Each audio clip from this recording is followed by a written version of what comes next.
वहां पर कुछ ताकतवर हलकों में ये शायद ये बात हो रही है कि प्रेसिडेंट साहब देखे ना, अब ये दिन भी जो है इनकी आप इम्पोर्टेंस देखे कि सितंबर शुरू हो गया है और गालबन 9 सितंबर उनका रिटायरमेंट का दिन है। अदरवाइज तो ऐसे ही है, 9 सितंबर ही है। ऐसा ही और उसके बाद जो एक कॉन्स्टिट्यूशनल प्रोविजन है जिसके तहत इस वक्त चूंकि असेंबलीज नहीं है, तो वो नई असेंबलीज आने तक, नए सदर के इंतखाब तक वो प्रेसिडेंट हाउस में रहेंगे, प्रेसिडेंट के तौर पर रहेंगे सदर अलवी जो है। लेकिन मेरे पास सोर्सेज का ये कहना है कि उन्हें वहां पर चाहते नहीं है, जो ताकतवर हल्के हैं वो नहीं चाहते कि ये कंटिन्यू करें।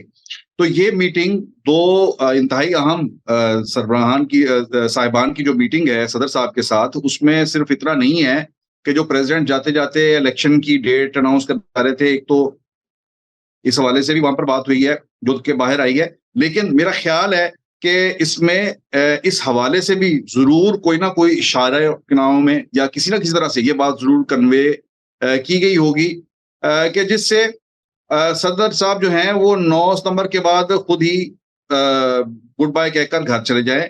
और ये भी कहना है कि जो सादिक संजरानी जो वजीर आजम के उम्मीदवार सामने आए थे, वो उन्हें इसलिए वजीर आजम उस वक्त नहीं बनाया गया था ताकि बतौर चेयरमैन सेनेट जब सदर अलवी 9 सितंबर के बाद अगर वो अपनी कोई जाती वजूहात बताकर घर चले जाते हैं और कंटिन्यू नहीं करते, तो फिर सादिक संजरानी जो हैं वो बतौर सदर जो है वो वहां पर प्रेसिडेंट हाउस में आ जाए।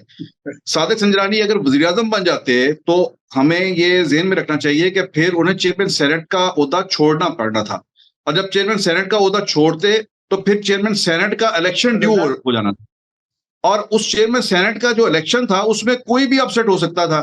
सो ये एक लंबी गेम लंबा खेल था, तो चेयरमैन सेनेट की सीट के ऊपर भी ताकतवर हल्के कोई रिस्क नहीं लेना चाहते थे। तो मैं यानी ये जो मीटिंग है इसको सदर अलवी के जो मुस्तकबिल के हैं 6 माह 4 माह जितने भी हैं जो 9 तारीख के बाद के, मैं उस हवाले से भी इसे बहुत इंपॉर्टेंट समझता हूँ। देखो ना, इस मुल्क में मानी खेल गुफ्तगू नहीं होगी तो और क्या होगी। यानी कि काम करने वालों को पता था कि साबिक संजरानी की जरूरत हमें कब पड़नी। क्या बात, वेरी गुड। उनको ये पता नहीं है कि अवाम के मुतालबात क्या हैं। उनको ये समझ नहीं आती कि अवाम की मुश्किलात का हल क्या है। उनको ये पता है कि साबिक संजरानी को किस मौके पे कहाँ इस्तेमाल करना है। क्या खूब बात, वेरी गुड। और ये है कुल नतीजा हमारे 15 साल की सियासी जद्दोजहद कि पिछली 3 पार्लियामेंटेरियन जो थे, 3 पार्लियामेंट्स में कौन कौन पार्लियामेंटेरियन थे, उन्हीं पर आपके लोग आएंगे ना। जो आखिर तजुर्बा है वो तो इमरान खान ने किया ना। तो 2-4 लोगों को उसने वोट नए लोगों को दिए अपना खैबर पख्तूनख्वा में। उनसे एक लड़का है जो हमारे मुंह पे पता नहीं कितने अरब या कितने खरब रुपया मारना चाहता है। बिल्कुल बिल्कुल बिल्कुल। बाकी कौन सी नई दिराफत, परवेज खट्टर को नई दिराफत तो नहीं है। तो मसला ये है कि इस कौन सी पार्लियामेंट की हम बात कर रहे हैं। मैं तो आपसे कह चुका हूं कि पार्लियामेंट ने 15 साल से अपना रोल प्ले नहीं किया। वो बिल्कुल लातल्लुक हो गए। वो सिर्फ इक़्तिदार में आना चाहते हैं, अपने ओहदों को इस्तेमाल करके अपने इलाकों में अपनी हैसियत को बरकरार रखने के लिए। मुझे बताएं उनमें से कितने लोगों ने फ्लोर ऑफ द हाउस पे कभी कोई तकरीर भी की है? जी नहीं की। कोई तजवीज पेश की है? मुझे बता दें। अच्छा, फिर जब मैं ऐसी बातें करता हूं तो फिर कहा जाता है कि यार तुम भी दूसरों की जबान बोल रहे हो। भाई मैं किसी की जबान नहीं बोल रहा। मैं डेमोक्रेसी की हिमायत वैसे ही करता हूँ जिस तरह जावेद फारूकी करता है। लेकिन हम क्या करें? क्या हम हकीकतों से आंखें बंद कर लें? जो हकीकतें हैं ज़मीनी, उसको न माने, उनको तस्लीम में करें क्योंकि हम जमहूरियत के हामी हैं? नहीं भाई, अब जो भी जमहूरियत की बात करता है, एक तो उनको खुदा के वास्ते एक विजन देना पड़ेगा पाकिस्तान की कौम को इस सारी सूरत-ए-हाल से गंभीर से निकलने के लिए। अगर नहीं दिया तो ये इसलिए ये इथियोपिया की बात तारीफ कर रहा था ना, हमें शायद कोई और मुल्क भी देखना पड़े फिर, और इसको काफी मुल्क मिल जाएंगे इथियोपिया से बेहतर। देखिए खुदा का वास्ता है, वी आर नॉट सीरियस। देखो, जिस मुल्क के अंदर छोटी रेलवे लाइन को आप उतार के बेच देते हो, जिस मुल्क के अंदर आपकी हवाई सर्विस को बैरून मुल्क जाने से 1.5 साल से ज्यादा अर्सा हो गया, 2 साल हो गए और रोक दिया गया है। आपके मुल्क के अंदर जो चीजें हैं आप उनको लोगों को देना चाहते हो थोक के भाव से। अब आप क्या क्या और लोगों को देंगे? एयरपोर्ट आपने दे दिए, सड़कें आपने दे दी, क्या और देना? ये देगा आगे, लेकिन इंप्रूवमेंट नहीं करो, तो ब्रेक थ्रू नहीं करोगे कि हम जो एडिबल ऑयल है ये हम खुद भी पैदा कर लें, एक साल में इतना, अगले साल इतना, उससे अगले साल इतना, उससे अगले साल इतना। और हम जो गंदम उगाने वाले हैं, हम गंदम बाहर से मंगवा रहे हैं। कौन मंगवा रहा है? मैं मंगवा रहा हूँ।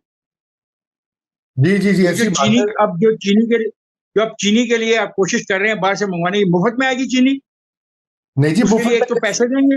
हाँ, लेकिन देखे ना, पिछली बार इन्होंने ये किया कि चीनी को एक्सपोर्ट करने की इजाजत दे दी, क्योंकि पैसे बनाने थे, कोई बक्स मिलते हैं, सब्सिडी मिलती है, डॉलर्स में पेमेंट्स होती हैं। और अब ये हुआ कि पहले एक्सपोर्ट करके अब इंपोर्ट की जा रही है महंगे दामों पे, यहीं वहां पे पे रुक जाओ, पहुंच जाएगी। दादा यहीं पे रुक जाओ। नो, यू आर आप मेरे मुकदमे को मजबूत कर रहे जी, इसीलिए इसीलिए हैं। कह दादा, रहा हूं। मेरा मुकदमा किसी फर्द के खिलाफ नहीं है, किसी पार्टी ए और बी सी के खिलाफ नहीं। मेरा मुकदमा सिस्टम के खिलाफ। जी और सिस्टम को रजा आपने नहीं बदलना, मैंने नहीं बदलना, आप और मैं सिर्फ वोट दे सकते हैं किसी ए को और बी को। अब जिनको हम वोट देते हैं उनको सिस्टम बदलना है। और मैंने कहा कि अगर आप पार्लियामेंटेरियंस की लिस्ट देख लें 15 साल की, तो मुझे उनकी मौजूदगी में सिस्टम में कोई तब्दीली होती नजर नहीं आती। अब मैं क्या करूं, मुझे रास्ता बता दो। ये आप पढ़े रास्ता। लिखे आदमी हो, बैरून मुल्क भी रहते हो, पढ़े लिखे लोगों से आपका इंटरेक्शन भी होता है, हम फिर करें क्या? आज आपको ये एहसास हो रहा है कि हमें लोगों को कम जो होता है सूद, उस पे कर्जे देने चाहिए कि लोग अपने सोलर पैनल लगा सकें। तो सही। बिल्कुल सही कह रहे हैं आप।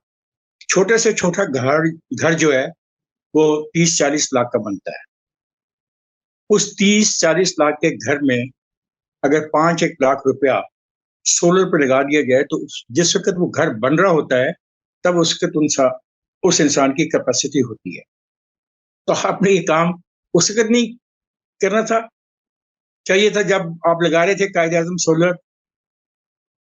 जी जी जी जी जी जी जी जी, मैं किस बिल्कुल। पे क्या बात, आपसे मैं क्या बात करूं? क्या आप चाहते हैं कि मैं सारी जिम्मेदारी इस निगरान हुकूमत पर डाल दूं? नहीं मैं नहीं ऐसा नहीं कर सकता। जी, रजा, ऐसा इतना नहीं, रजा, इतना आसानी, हम सॉरी, इसमें कोई मजे की बात नहीं है, लेकिन नहीं नहीं, दिस आप इज द रियलिटी। इफ्तिखार साहब, आप बिल्कुल ठीक कह रहे हैं। सोलर की कैंपेन भी नहीं हुई और मराहत मिलती हैं। देखिए, बांग्लादेश हमारे नेबरहुड में है, वो उधर जा रहे हैं, यूरोप के कई ममालिक जा चुके हैं। इसके रिलायंस खत्म करे, लेकिन हमारे यहाँ वो विजन ऑफ प्लानिंग तो है नहीं। लेकिन अब आते हैं सियासत की तरफ, तो आप कैसा देखते हैं, इसका इम्पैक्ट क्या हो रहा है? देखिए, मैंने तो ये देखा है टीवी से और सोशल मीडिया से कि इसकी जो मौजूदा इस वक्त इकोनॉमिक मेल्टडाउन है, इसकी जिम्मेदारी शहबाज शरीफ साहब पर डाली जा रही है कि उनकी जो कि हुकूमत ने जाते जाते आईएमएफ से मायदा किया, शराइत कबूल की, तो बहुत ज्यादा जो है फोकस वहां पे जा रहा है। और यकीनन आपने भी देखा होगा, सुना होगा, लोग बात करते हैं, अगरचे आपने कहा कि बड़ा पुराना मामला, लॉन्ग टर्म मसला है, लेकिन अवाम की मेमोरी तो उसी तरह होती है कि जो वो जिन हालात से गुजरे होते हैं, जो उन्होंने माजी करीब में देखा होता है, वो उसी पर फिर स्टक हो जाते हैं। थोड़ा सा इसके ऊपर बताइए, इज़हार ख्याल करें। मैं आपसे इत्तेफाक करता हूँ। जी लोग आज में रहना चाहते हैं, लोग गुजरे हुए कल में नहीं रहना चाहते, लोग आने बिल्कुल वाले दिन को देखते हैं। I agree with you. लेकिन बिल्कुल। इसमें भी तो कोताही इन्हीं की है ना। क्या इन्होंने कभी पाकिस्तान के अवाम को जो मुआहदा है आईएमएफ का, हाँ उसकी जी। जुजियात बताने की कोशिश की? अगर जी की, तो कौन सा प्रोग्राम टेलीविजन पे चलाया गया? कौन सही। से पूरे मुल्क में मुज़ाकरे किए गए? कौन से पूरे मुल्क में प्रेजेंटेशन दी गई? लोगों को कॉन्फिडेंस देने के लिए किन यूनिवर्सिटियों में जाके तकारीर की गई? किन कॉलेजों में गए? किन जी इदारों में गए? इन सियासी पार्टियों का क्या रोल होता है? सियासी पार्टियां एजुकेट करती हैं। तो किस सही। सियासी पार्टी ने एजुकेट किया जी कि आईएमएफ की शराइ के? मैं ये कह देना कि ए ने गलत साइन कर दिए, ठीक है जी, उसने गलत साइन कर दिए। आप ये तो बताएं उसने गलत साइन कैसे किए हैं, कहाँ किए हैं और कब किए हैं?